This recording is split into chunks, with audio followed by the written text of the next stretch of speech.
వచ్చిన మహిళా మనులందరికీ నా నమస్కారములు. నా పేరు సుధా, నా సంఘం పేరు సాయిరాం పొదుపు సంఘం. నేను జవహర్ నగర్ మున్సిపల్ కార్పొరేషన్ నుంచి వచ్చిన. మాది గబ్బిలాలపేట ALF 1. నేను 2006లో జవహర్ నగర్కి బతకడానికి వచ్చిన సార్. మేము వరంగల్ మాది జనగాం. అయితే కుటుంబ పరిస్థితుల వలన నా భర్త వ్యాపారం చేసి మొత్తం లాస్ అయిపోయి రోడ్డు మీదకి వచ్చినాం సార్, 2 పిల్లలతోని. ఇంకా పాలలతోని ఇబ్బందుల వల్ల బతకాలనిపించలేదు ఊర్లో. ఇంకా ఇక్కడికి వచ్చేసినాం సార్ జవహర్ నగర్కి. ఎందుకు జవహర్ నగర్కే వచ్చినా అంటే అక్కడైతే కిరాయిలు ఏమి ఉండవు, గుడిసేసుకొని బతికేసేయచ్చు. నా పిల్లల చదువులు చదవాలి, మళ్ళీ వాళ్ళతోనే నా భవిష్యత్తు ఉండాలన్న ఉద్దేశంలో రోజు కూలి కూడా దొరుకుతుంది అన్నట్టు వచ్చేసిన సార్. నేను వచ్చిన తర్వాత అక్కడ ఇట్లాగే గుడిసెలు వేసుకొని ఉన్నాం సార్. ఉన్న తర్వాత అక్కడ సంఘాలు చేస్తానని మీటింగ్ అవుతుంది సార్. అవుతుంటే నేను అక్కడికి వెళ్ళి నేను సభ్యురాలను అవుతానని చెప్పడం జరిగితే వాళ్ళు కూడా సరే అమ్మ రమ్మని గ్రూప్లో జాయిన్ చేసుకున్నారు సార్. చేసుకున్న తర్వాత ఒక 6 నెలలు గడిచింది సార్. 50 రూపాయలతో మేము మొదలుపెట్టినాం పొదుపు. 6 నెలల తర్వాత మాకు లోన్ వచ్చింది సార్ బ్యాంకు నుంచి. అప్పుడు లోన్లు ఇవ్వడం చాలా ఇబ్బందిగా ఉండేది సార్. ఆ గుడిసెల ఏరియాలు ఇయ్యము అది ఇది అనేటోళ్ళు. కానీ మేమేం వదిలిపెట్టలే, మేము ఖచ్చితంగా కడతాం సార్, మాకు ఫస్ట్ చిన్న లోన్ ఇవ్వండి, ఇచ్చి మేము కట్టకపోతే అప్పుడు మేము దేనికైనా రెడీగా మేము కడతాము, మా గుడిసెలను చూడకండి, మా నమ్మకాన్ని చూడండి అని బ్యాంకు వాళ్ళని అప్పుడు మేము బతిలాడుకున్నాం సార్. ఇప్పుడు బ్యాంకు వాళ్ళే మమ్మల్ని బతిలాడుతున్నారు, అది వేరే ముచ్చట. అయితే మేము అప్పుడు తీసుకున్నాం సార్, లోన్ తీసుకున్నాను.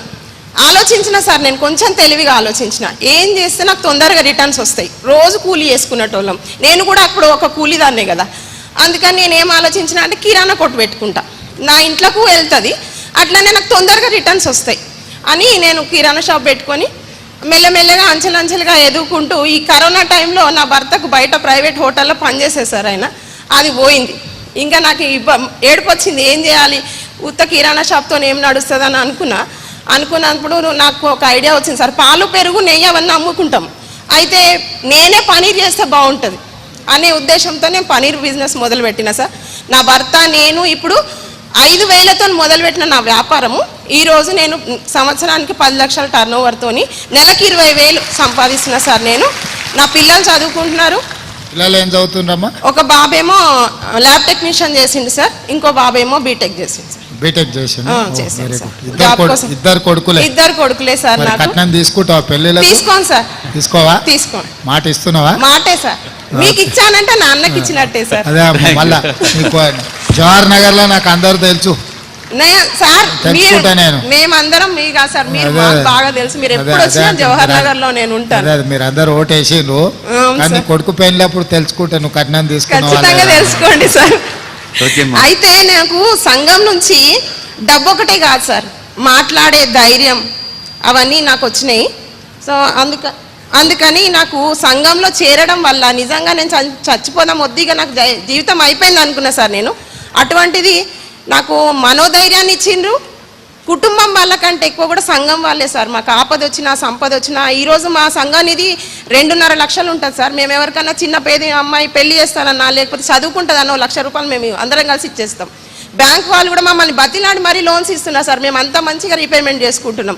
కరోనా టైంలో కూడా మేము రీపేమెంట్ ఎక్కడా సంఘాల ద్వారా ఆగిపోయింది లేదు సార్. కాబట్టి మేము ఇట్లా పనీర్ అది నేను తయారు చేసుకుంటున్నా కదా సార్, ఇట్లా అమ్ముకుంటూ నాతోటి ఉన్న మహిళలకు కూడా నాకు ఉపాధి కల్పించడం జరిగింది సార్. ఇలా సుధమ్మ గారు ఆమె చెప్తున్న విజయాలు అందరికి కూడా ఉన్నాయి కదా, మీ అందరికి కూడా. కాబట్టి ఒకసారి గట్టిగా చప్పట్లు కొట్టండి, మరి మీ అందరి విజయాలు కూడా. అమ్మా సార్, నాకు ఇంతటి అవకాశం ఇచ్చిన మా మెప్మా డిపార్ట్మెంట్, ఇప్పుడు మా ముఖ్యమంత్రి వారికి, సభ పెద్దలందరికీ నమస్కారం సార్.